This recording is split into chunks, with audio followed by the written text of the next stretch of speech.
प्रिय विद्यार्थी मित्रांनो, मी दीपाली कुलकर्णी देशमुख माझ्या विंग्स ऑफ फिजिक्स या चॅनलमध्ये आपल्या सगळ्यांचं मनपूर्वक स्वागत करते।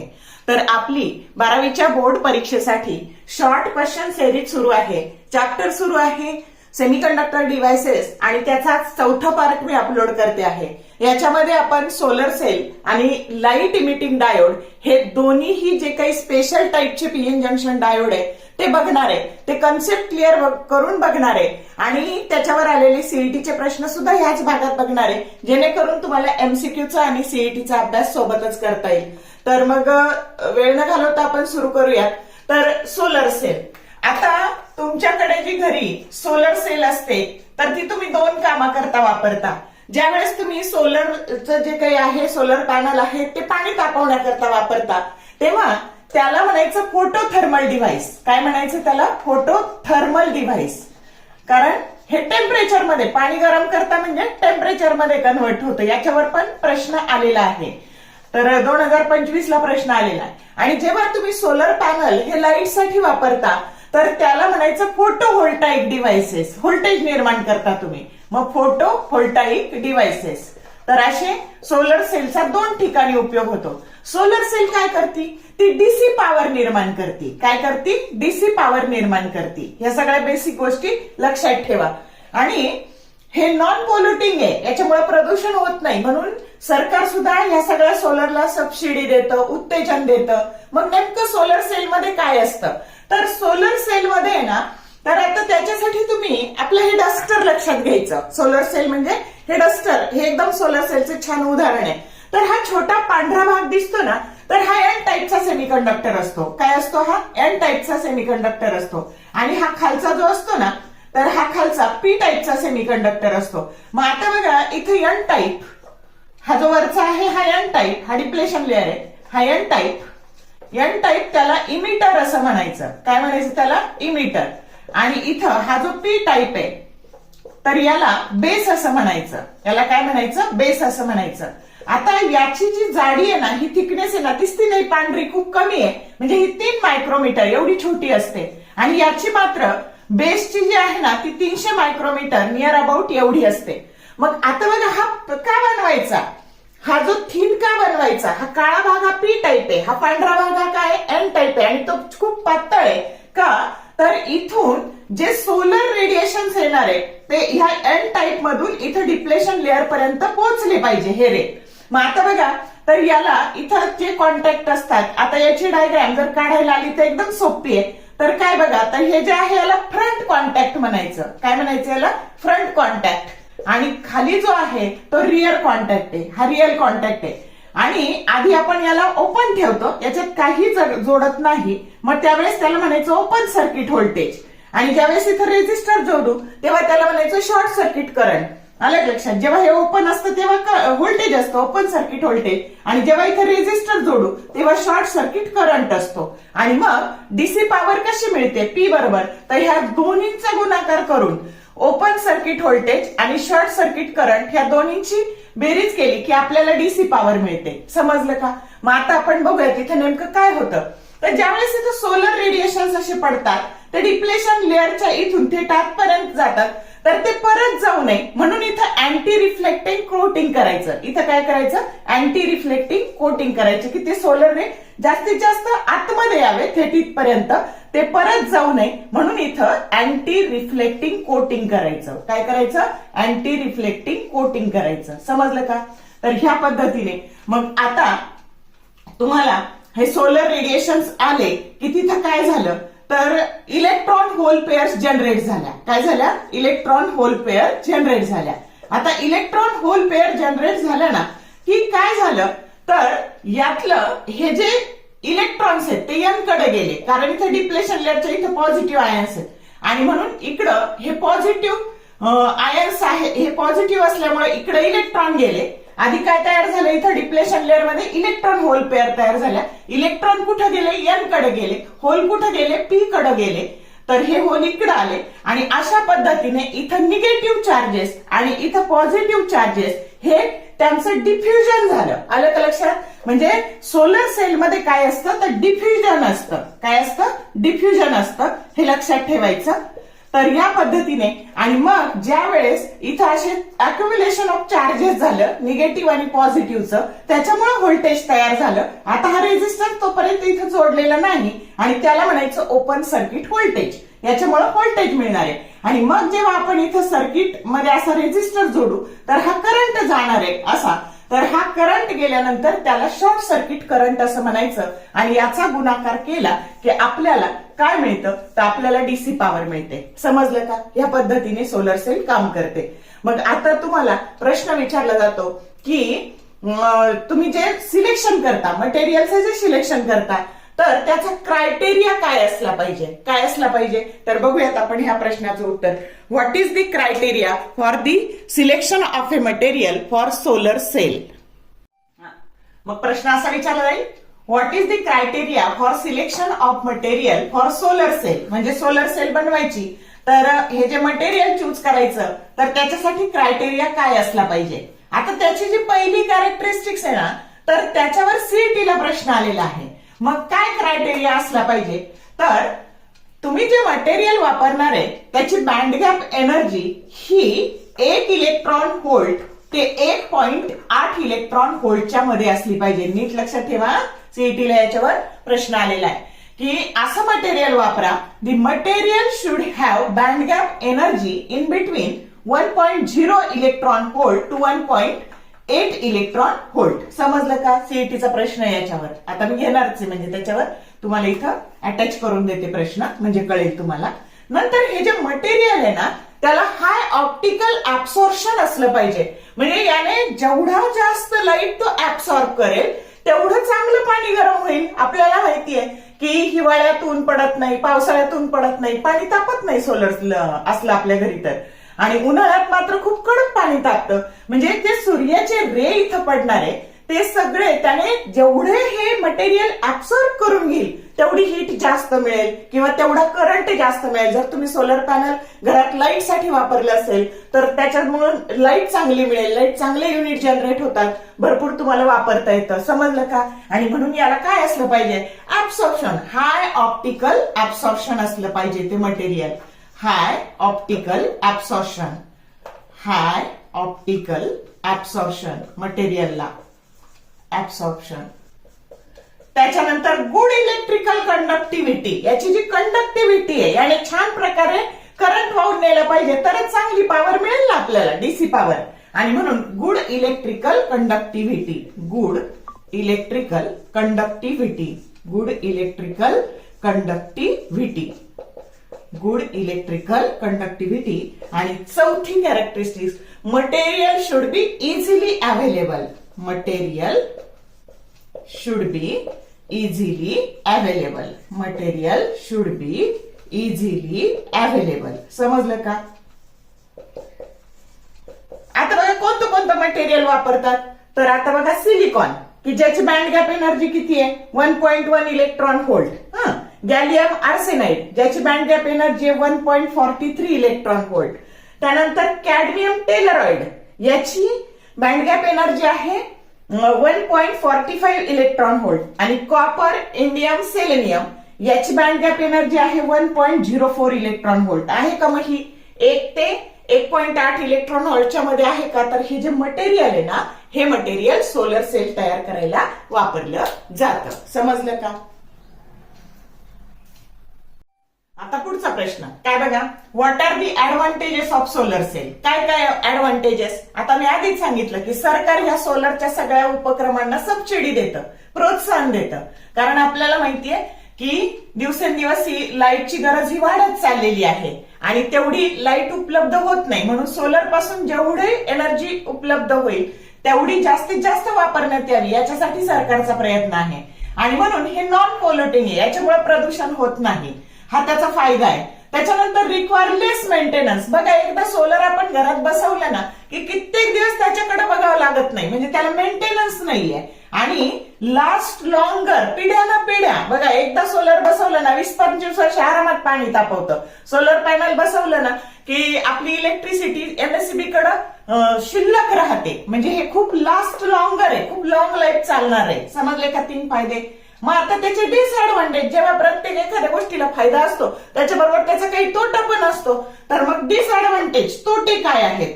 तर याची हाय कॉस्ट ऑफ इन्स्टॉलेशन, म्हणजे जेव्हा सोलर बसवतो ना याला खूप खर्च येतो सुरुवातीला, म्हणजे अगदी हजारात 25,000 20,000 जशा तुम्ही पॉवरचं घ्याल तसं. इथं पण किती किलोवॅट तुम्हाला युनिट पाहिजे त्याच्यानुसार त्याची कॉस्ट 1-1.5 लाख रुपयाची कॉस्ट आरामशीर असते सबसिडी जाऊन. म्हणजे हाय कॉस्ट आहे इन्स्टॉलेशन, सुरुवातीला बसवायला हाय कॉस्ट लागते, आणि लो इन इफिशियन्सी त्याची काय आहे? लो आहे. तर हे त्याचे ऍडव्हान्टेज आणि डिसएडव्हान्टेज. अगदी सहजासहजी होणारे हे सोपे प्रश्न आहेत. आता पुढचा प्रश्न, what are the uses of solar cell? तर आता 2 युजेस पाहिलेच आपण, की दिवसभर काय during day time it is used to charge batteries. आलं का लक्षात? Charging batteries in day time and night time it is used as a power. मग त्याला आपण पॉवर म्हणून रात्री वापरतो. समजलं? रिमोट प्लेसेस, जिथं मानव पोहोचू शकत नाही अशा ठिकाणी सोलर सेल वापरली जाते. मग त्याच्यानंतर कॅल्क्युलेटर मध्ये वापरली जाते, सॅटेलाइट मध्ये वापरली जाते, त्याच्यानंतर स्पेस स्टेशन आहेत आपले तिथं वापरली जाते, कम्युनिकेशन सिस्टीम मध्ये वापरली जाते, आणि लक्स मीटर मध्ये, लक्स मीटर हे असं इन्स्ट्रुमेंट आहे की जे इंटेन्सिटी मोजतं, लाईटची काय मोजतं? इंटेन्सिटी मोजतं. मग in lux meter to measure intensity of light. समजलं का? To measure intensity of light. समजले? अगदी सहजासहजी जनरल नॉलेजवर या प्रश्नांची उत्तरं लिहिता येतात. समजलं का?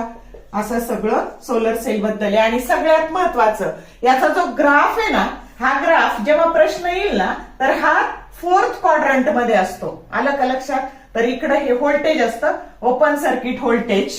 आलं का लक्षात? आणि इथं ह्या ऍक्सिसवर करंट असतो, ह्या ऍक्सिसवर व्होल्टेज असतं, आणि हा शॉर्ट सर्किट करंट, आणि ह्या दोन्हींचा गुणाकार केला. आता तुमच्या पुस्तकात आहे ना हा ग्राफ असा दाखवलेला आहे बघा, हा या पद्धतीने दाखवलेला आहे. इथं व्होल्टेज दाखवले, ओपन सर्किट व्होल्टेज, आणि इथं शॉर्ट सर्किट करंट दाखवला. पण ऍक्च्युअली हा 4th क्वाड्रंट मध्ये, याच्यावर सुद्धा सीईटीला प्रश्न आलेला आहे.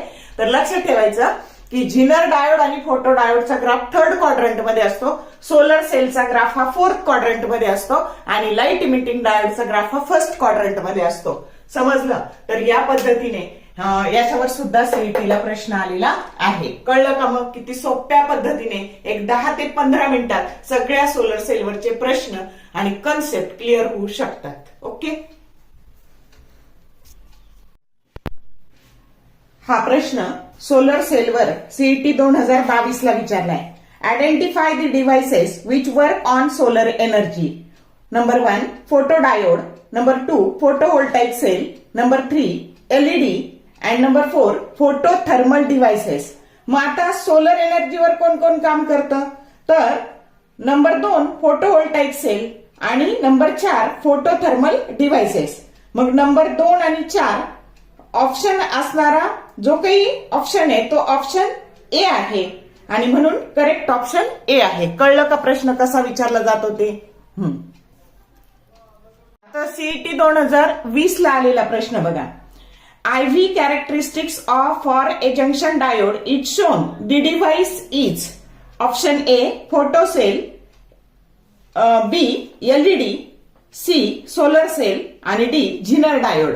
मग मी सांगितलंय ना की त्याचा ग्राफ हा तुम्हाला 4थ्या क्वाड्रंट मध्ये मिळतो, आणि सोलर सेलचा ग्राफ, म्हणून करेक्ट ऑप्शन काय आहे? सी आहे, सोलर सेल. समजलं? हा प्रश्न सोलर सेलवर सीईटी 2025 ला आलाय बघा. The material used for solar cell should have band gap. Option A equal to 0, B less than 1 electron volt means non zero. Option C more than 1.8 electron volt, आणि D between 1 electron volt and 1.8 electron volt. मग मी सांगितलं तुम्हाला की band gap solar sale ज्या मटेरियलची बनवतो त्याच्यासाठीची बँड गॅप एनर्जी ही कशात पाहिजे? तर in between 1 electron volt to 1.8 electron volt. जो करेक्ट ऑप्शन काय आहे? डी आहे. समजलं? तर ह्या पद्धतीने असे सोलर सेलवर प्रश्न विचारले जातील. तर बारीक बारीक टेक्स्टबुक नीट वाचायचं. कळलं का? आर्टिकल 10 ते 15 मिनिटात सगळी सोलर सेल आपली क्लिअर झाली का? शेवटचा 4 क्रमांकाचा जो स्पेशल टाईप डायोड आहे लाईट इमिटिंग डायोड, हा आपल्याला बघायचा आहे. तर आता बघा त्याच्यामध्ये तो कोणत्या बायस मध्ये काम करतो, तर तो फॉरवर्ड बायस मध्ये काम करतो. सोलर सेलला कोणतंही बायस लागत नाही, त्याला झिरो बायस असं म्हणतात. आणि लाईट इमिटिंग डायोड कोणत्या बायस मध्ये काम करतो, तो फॉरवर्ड बायस मध्ये काम करतो. मग फॉरवर्ड बायस मध्ये हा पी टाईपचा सेमीकंडक्टर, हा एन टाईपचा सेमीकंडक्टर, आणि त्याच्यामध्ये आता हा जर पी टाईप पॉझिटिव्हला जोडला बॅटरीच्या आणि एन टाईप निगेटिव्हला, म्हणजे सेम सेम आलं पी पॉझिटिव्हला आणि एन निगेटिव्हला, तर त्याला कोणतं बायस म्हणायचं, फॉरवर्ड बायस. आणि अपोजिट झालं तर रिव्हर्स बायस. मग आता फॉरवर्ड बायस मध्ये काय असतं, पी मध्ये होल्स असतात, एन मध्ये काय असतात, इलेक्ट्रॉन्स असतात, आणि हा डिप्लेशन लेअर आहे ना हा थिन असतो. मग हा काय काम करतो, तर हा इलेक्ट्रिकल एनर्जी ही लाईट मध्ये कन्वर्ट करतो. हा इलेक्ट्रिक एनर्जी कशात कन्वर्ट करतो, लाईट मध्ये कन्वर्ट करतो. आलं का लक्षात. आणि म्हणून याचं सिम्बॉल जेव्हा आपण काढतो तर ह्या पद्धतीने हे पॉझिटिव्ह पी टाईप आणि हा निगेटिव्ह एन टाईप, तर याच्यापासून लाईट जातो पण इथून करंट येतो, तर तो कसा करंट लाईट मध्ये कन्वर्ट होतो ते आपल्याला पाहायचं. मग आता बघा जेव्हा ह्या एन मध्ये जे इलेक्ट्रॉन आहे यांना जेव्हा एनर्जी मिळणार आहे, तर हे इलेक्ट्रॉन हे डिप्लेशन लेअर थिन असल्यामुळं ते पी मध्ये जाणार आहे. आलं का लक्षात. मग तिथं रिकॉम्बिनेशन होणार आहे. मग असं जेव्हा रिकॉम्बिनेशन ह्या इलेक्ट्रॉनला एनर्जी मिळते, समजा आपल्याला काहीतरी 1.8 इलेक्ट्रॉन व्होल्ट एनर्जी मिळाली. मग हा जो आहे ना हा इलेक्ट्रॉनला एनर्जी मिळाली, त्यानंतर हे इलेक्ट्रॉन होल पेअर्स तयार झाल्या, ते रिकंबाईन झालं, रिकॉम्बिनेशन झालं, पण हा अनस्टेबल होतो. याला एनर्जी मिळाली की तो अनस्टेबल होतो. आणि मग तो जेव्हा स्टेबल होण्याकरता, म्हणजे इथं जो बॉन्ड तयार होतो, तर त्यावेळेस आपल्याला माहितीये इथे इलेक्ट्रॉन्स असतात, कंडक्शन बँड मध्ये इलेक्ट्रॉन असतात, व्हॅलन्स बँड मध्ये होल्स असतात. आणि मग ज्या वेळेस हा असा अनस्टेबल होतो एनर्जी मिळाल्यावर, त्यानंतर तो इथे येऊन होल्सची रिकंबाईन होतो. आणि मग जेव्हा तो परत ह्या कंडक्शन बँड मधून, मग त्याला अशी जास्त एनर्जी नको असते इलेक्ट्रॉनला, मग जेव्हा तो ह्या तुमच्या कंडक्शन बँड मधून व्हॅलन्स बँड मध्ये येतो, तर त्यावेळेस ई बरोबर एच म्यू, तर तो एनर्जी बाहेर टाकतो. आलं का लक्षात. आणि ती एनर्जी कशाच्या स्वरूपात बाहेर पडते, तर ती लाईटच्या स्वरूपात बाहेर पडते. समजलं का. मग या पद्धतीने ह्या करंटचं रूपांतर लाईट मध्ये होतं. समजलं का. सोलर सेल मध्ये डिफ्युजन होतं आणि इथं इलेक्ट्रॉन होल पेअरचं रिकॉम्बिनेशन होतं. समजलं का. हे दोन वेगवेगळं आहे. मग आता सगळ्यात महत्वाचं, आपल्याला आपण असे छोटे छोटे बारीक लेड पाहतो. कुठं पाहतो, आपल्या घरातला जो रिमोट असतो, तर तो आपण दाबला की असा लाल लाईट लागतो. तर तिथं मध्ये तो काय असतो, तो एलईडी असतो, लाईट इमिटिंग डायोड असतो. त्यानंतर तुमची चार्जिंगची बॅट आहे, मॉस्किटो बॅट आहे, ती तुम्ही चार्जिंगला लावली की तिथं असं बारीक लाईट दिसतो. त्याच्या आत जर तुम्ही खोलून पाहिलं तर तिथं असं छोटासा एलईडी दिसतो तुम्हाला. त्यानंतर गणपतीच्या डेकोरेशन मध्ये असं म्युझिक डान्स तुम्ही पाहता, त्याच्यामध्ये असे वेगवेगळ्या छान रंगाचे तुम्हाला लेड दिसतात, लाईट इमिटिंग डायोड दिसतात. ट्रकवर असं डेकोरेशन केलेलं असतं. आलं लक्षात. तिथं पण ते सगळे लेड आपण पाहतो. मग सगळ्यात महत्वाची कंडिशन काय असते, तर लेड साठीचं जे मटेरियल आहे ना, त्याची band gap energy that should be greater than 1.8 electron volt. का असं का, तर तुम्हाला माहितीये ई बरोबर एच म्यू, आणि h mu that is equal to c by lambda. आणि मग आता तुम्हाला हे एच ई एनर्जी, ही बँड गॅप एनर्जी जर तुम्ही 1.8 टाकली, एच 6.63 इंटू 10⁻34 टाकलं, लाईटची व्हेलॉसिटी 3 इंटू 10⁸ मीटर पर सेकंड टाकली, आणि मग ही वेव्हलेंथ ही लॅम्बडा जर तुम्ही कॅल्क्युलेट केली, तर ती तुम्हाला व्हिजिबल रेंज मध्ये हवी असेल. आलं लक्षात. तर आता तुम्हाला माहितीये की व्हिजिबल रेंज कुठ पासून आहे, असा VGO R हा तुमचा व्हिजिबल रेंजचा पट्टा आहे. आणि 4000 एमस्ट्रॉंग युनिट ते 7000 एमस्ट्रॉंग युनिट, 7200 ऍक्च्युली हे 7200 एमस्ट्रॉंग युनिट इतकी वेव्हलेंथ जर लाईटची असेल तर ही व्हिजिबल रिजन आहे. आलं का लक्षात. तर ह्या व्हिजिबल रिजन मध्ये तुम्हाला हे पाहिजे असेल तर इथं जे मटेरियल तुम्ही वापरणार आहे, तर त्या मटेरियलची बँड गॅप एनर्जी ही 1.8 इलेक्ट्रॉन पेक्षा मोठी असली पाहिजे. समजलं. मग जनरली ती सिलिकॉन जर्मेनियम मध्ये नसते. आणि म्हणून मग कोणतं मटेरियल वापरावर कोणत्या रंगाचा लाईट इमिट होतो, तर हे आपल्याला बघायचंय. म्हणजे इथं त्या लेड पासून इमिट होणारा लाईट हा बँड गॅप एनर्जीच्या व्हॅल्यूवर अवलंबून असतो. समजलं का. मग आता बघा, अल्युमिनियम गॅलियम आर्सेनाइड हे मटेरियलचा सेमीकंडक्टर बनवला की इन्फ्रारेड लाईट बाहेर पडतो. त्याच्यानंतर आता यातलं फक्त एवढंच घ्यायचं आणि पुढे फॉस्फरस लावायचं, त्याच्यापासून रेड ऑब्लिक येलो रंगाचा लाईट बाहेर पडतो. आता एवढंच घ्यायचं सुरुवातीचं, अल्युमिनियम, गॅलियम आणि फॉस्फरस जर घेतलं, मग आधी हे नंतरचं घेऊन पी लावायचं, रेड आणि येलो, नंतर हे आधीचे हे दोन घेऊन पी लावायचं, रेड ऑब्लिक ग्रीन लाईट, आणि झिंक सेलेनाइड घेतलं की ब्ल्यू रंगाचा लाईट तिथं निर्माण होतो. समजलं का? तर या पद्धतीने तुमचं लाईट इमिटिंग डायोडचं काम चालतं. आणि नॉर्मल सिच्युएशन मध्ये ह्या पद्धतीने इकडं आपण नेहमी करंट घेतो, इकडं व्होल्टेज घेतो, तर फॉरवर्ड बायस मध्ये असा तुमचा डायोड काम करतो. इथं जे व्होल्टेज असतं या करस्पॉन्डिंग त्याला नी व्होल्टेज असं म्हणतात. समजलं? फर्स्ट क्वाड्रंट मध्ये याचा ग्राफ येतो याच्या पद्धतीने. अशा पद्धतीने हे लाईट इमिटिंग डायोड काम करतो. हा प्रश्न 2020 ला लाईट इमिटिंग डायोडवर विचारला बघा.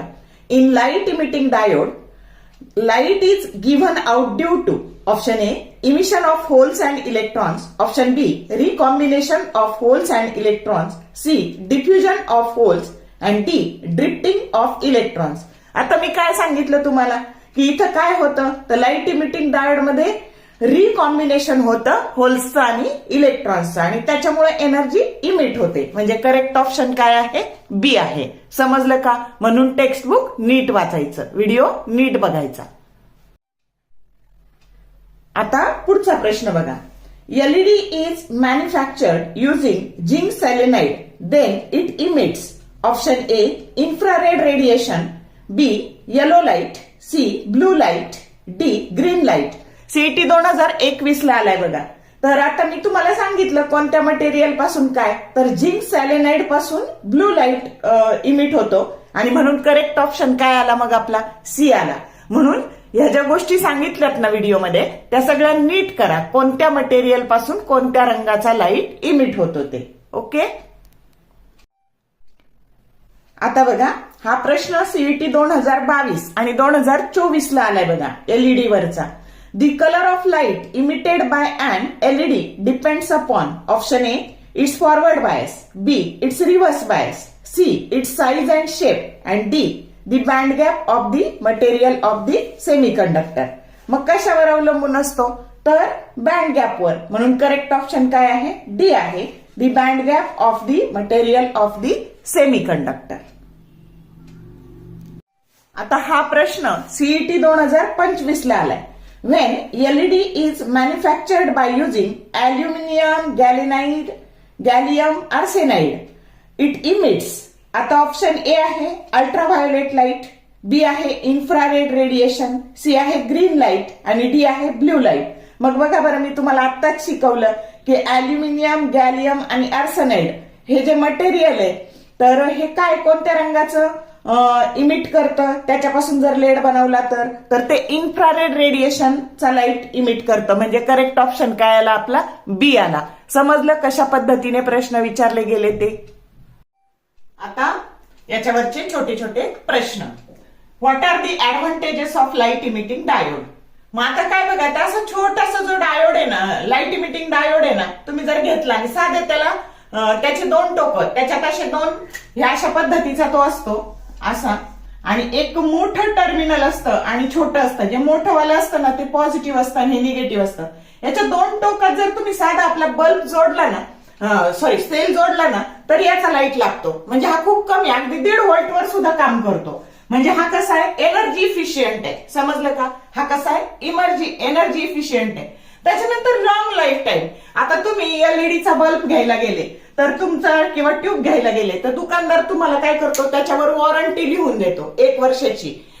चांगल्या पेननी लिहून देतो तो, आणि तो त्याच्यात कधी खराब होतच नाही. कारण का? तर तो 50,000 तास चालतो. 50,000 तास चालतो म्हणजे 2083 दिवस चालतो. 2083 दिवस म्हणजे 5.7 वर्ष, म्हणजे 5.5 वर्ष तो जवळपास त्याच्यावर चालतो, आणि तो तुम्हाला 1 वर्षाची गॅरंटी लिहून देतो. वेळात काढतो दुकानदार. आलं का लक्षात? तुम्ही जेव्हा कधी एलईडीचा बल्ब गेलेला असतो ना, तारीख पाहताना ती तारीख उलटून गेलेली असते. मग आलं लक्षात? म्हणजे याचं लॉंग लाईफ टाईम आहे एलईडी बल्बचं किंवा ट्यूबचं. समजलं का? म्हणजे लॉंग लाईफ टाईम. आता ह्या तो तुम्ही असं तुमच्या हातात छोटा लेड घ्या आणि त्याला असं जमिनीवर आपटा, 2दा 3दा फेका आणि परत त्याच्यात असा सेल जोडा, तो परत लागणार आहे. म्हणजे तो कसा आहे, सॉलिड स्टेट लाईट म्हणतात त्याला. काय म्हणतात त्याला? सॉलिड स्टेट लाईट म्हणतात. हा रश आहे, मजबूत आहे, दणकट आहे आणि त्याला फिलामेंट नाहीये. पूर्वीचे जे असे लाल असे ट्रान्सपरंट बल्ब असायचे ना, त्याच्यामध्ये लाईट लागला की असं ते फिलामेंट लाल व्हायचं, टंगस्टन फिलामेंट, आणि व्होल्टेज वाढलं की ते फिलामेंट तुटून जायचं. आलं का लक्षात? तसं याच्यात फिलामेंट नसतं. आपल्या घरात जे एलईडी बल्ब असतो किंवा एलईडी ट्यूब असते, फिलामेंट नसतं आणि त्याच्यामुळे हे मजबूत आहे, दणकट आहे. आलं का लक्षात? त्याच्यानंतर नो वॉर्मअप पिरियड, त्याला वॉर्मअप पिरियड लागत नाही. त्याच्यानंतर एक्सलंट कलर रेंडरिंग, सुंदर असं उत्कृष्ट असं रंगाचं प्रगटीकरण याच्यामुळे करता येतं. आपण डेकोरेशनला वापरतो ना गणपती, ट्रकवर, असं तर एक्सलंट कलर रेंडरिंग, उत्कृष्ट रंग प्रगटीकरण. त्याच्यानंतर एन्व्हायरमेंट फ्रेंडली, म्हणजे कुठलाही एन्व्हायरमेंट त्याच्यात मर्क्युरी नसतो, हॅझार्डस गॅस नसतो आणि म्हणून हे कसं आहे, एन्व्हायरमेंट फ्रेंडली आहे आणि कंट्रोलेबल आहे. आलं का लक्षात? तर तुम्हाला कोणतेही 4 लिहायचे जे सोपे वाटतील ते लिहा. समजलं? हा प्रश्न सीईटी 2023 आणि 2025 एलईडी वर विचारलाय बघा. Regarding light emitting diode LED, the wrong statement is option A, LEDs are energy efficient, B, LEDs have long life if properly manufactured, C, brightness of light emitted by LEDs cannot be controlled, and D, colors produced by LEDs do not fade out. आता आपल्याला wrong statement शोधायचंय आणि wrong statement कोणतं आहे, तर ते C आहे. Brightness of light emitted by LEDs cannot be controlled. तर अशा पद्धतीने सीईटीचे पण प्रश्न आपण सगळे बारीक बारीक ह्या एलईडी वरचे बघितलेले आहेत. आता पुढचा प्रश्न की what are the disadvantages of LED, light emitting डायोडचे डिसएडव्हान्टेज. मी सांगितलं कोणत्याही गोष्टीला फायदे पण असतात, तोटे पण असतात. मग आता त्याच्यामध्ये जर ब्लू लाईट असेल तर हॅझार्डस ब्लू लाईट क्वालिटी, समजलं? टेम्परेचर, सगळे सेमीकंडक्टर डिव्हाइस टेम्परेचर डिपेंडन्स असतात, म्हणून कशाचं येऊ द्या, फोटो डायोडचं डिसएडव्हान्टेज आलं तरी टेम्परेचर डिपेंडन्स, लाईट इमिटिंग डायोडचं आलं तरी टेम्परेचर डिपेंडन्स. त्याच्यानंतर हे व्होल्टेज सेन्सिटिव्हिटी, व्होल्टेज सेन्सिटिव्ह असतात आणि हाय इनिशियल कॉस्ट. बघा बरं, तर जर तुम्ही साधा बल्ब घेतला तर तो 20 रुपयाच्या आतमध्ये मिळतो तुम्हाला, आणि जर एलईडी बल्ब घेतला तर तो बराच 100 रुपये, जसे म्हणजे तुमची त्याची जशी वॅट वाढतील तशी, जशी पॉवर वाढेल तशी किंमत वाढत जाते. तसंच एलईडी टीव्ही घेतला किंमत जास्त असते की नाही, हाय इनिशियल कॉस्ट. साधा टीव्ही घेतला तर एवढी किंमत नसते, आता राहिले पण नाहीत साधे टीव्ही, पण हाय इनिशियल कॉस्ट असते पण लाईफ लॉंग चालतात ते. तर असे 4 त्याचे काय आहेत, डिसएडव्हान्टेजेस आहेत. कळलं का? जर आलं तर असं जनरल नॉलेजनी लिहायचे उत्तर. तर पुढचा प्रश्न, what are the uses of LED. तर जसं मी फोटो डायोड मध्ये सांगितलं होतं की नोटा मोजण्यापासून चोर पकडण्यापर्यंत, इथं तेच लक्षात ठेवायचं. मग काउंटर्स म्हणजे मोजण्यासाठी आणि बर्गलर अलार्म सिस्टीम म्हणजे चोर पकडण्यासाठी. म्हणजे फोटो डायोडचे एलईडीचे 2 यूज तर कॉमन आहेत, तुम्हाला 4 लिहायचे. मग आता काय बघा, तर डेकोरेशन मध्ये वापरतो. हे बघा, डोमेस्टिक डेकोरेटिव्ह इल्युमिनेशन. त्याच्यानंतर ऑप्टिकल कम्युनिकेशन साठी वापरायचं, 4 करायचेत आपल्याला. त्याच्यानंतर मी सांगितलं की रिमोट मध्ये किंवा तुमच्या पूर्वीचे जे चार्जर होते, मोबाईलचे चार्जर, त्याच्यात पण चार्जिंगला लावलं की लाईट लागायचा, म्हणजे indicator lamp in electric equipment. मग तुमची मॉस्किटो वॉट असू द्या, तुमच्या हातातलं टीव्हीचं रिमोट असू द्या किंवा चार्जर असू द्या, त्याच्यात इंडिकेटर लॅम्प म्हणून ते काम करतं LED. Display screen of A cellphone, तुमचा जो सेलफोन आहे त्याची डिस्प्ले स्क्रीन ही सुद्धा लाईट इमिटिंग डायोडची बनलेली आहे. एलईडी टीव्ही, त्याच्यानंतर ट्यूब, बल्ब असं पण तुम्ही लिहू शकता. हे सगळं हे. त्याच्यानंतर व्हेकलचे हेडलॅम्प, त्याच्यानंतर स्ट्रीट लाईट जे आहेत तर ते सुद्धा. तर हे सगळे युजेस आहेत कशाचे, लाईट इमिटिंग डायोडचे. अगदी कॉमन सेन्सवर तुम्ही हे लिहू शकता. आहे का सगळं सोपं? मग अशा पद्धतीने आपण आता काय केलं, तर 4 जे डायोड आहेत स्पेशल टाईपचे डायोड ते कम्प्लीट केलेले आहेत.